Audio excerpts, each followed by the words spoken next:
Hello friend, আজকে আমি বানাবো তেলকই। তেলকই বানানোর জন্য শিলের মধ্যে আদা, পেঁয়াজ, রসুন, কাঁচা লঙ্কা ভালো করে বেটে নিতে হবে।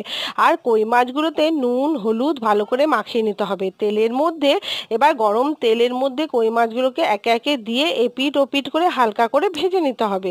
খুব বেশি ভাজলে হবে না। তারপরে ওই তেলের মধ্যেই কালো জিরে আর এলাচ ফোড়ন দিয়ে বেটে রাখা মশলাটা দিয়ে দিতে হবে। তারপরেই জিরে গুঁড়ো, ধনে গুঁড়ো, লঙ্কা গুঁড়ো ও হলুদ গুঁড়ো সমস্ত একটু জল দিয়ে ভালো করে মশলাগুলোকে কষিয়ে নিতে হবে যতক্ষণ না তেল না বেরোয়। তারপরে মাছগুলোকে ওই মশলার উপরে একে একে সাজিয়ে দিতে হবে। সাজিয়ে দিয়ে যে একটুখানি জল, তেল, নুন, মিষ্টি সমস্ত দিয়ে একটা ঢাকা দিয়ে দিতে হবে। এবার 5 মিনিট পরে আবার মাছগুলোকে ঢাকনা খুলে ভালো করে ওলটপালট করতে হবে। এভাবে 15 15 মিনিট এভাবে করার পরে দেখবেন তেল ছেড়ে দিয়েছে, মশলা থেকে তেল ছেড়ে দিয়েছে। তারপরে একটু জল দিয়ে ফুটিয়ে নিলেই তেল কই রেডি। আর আমার ভিডিওটা ভালো লাগলে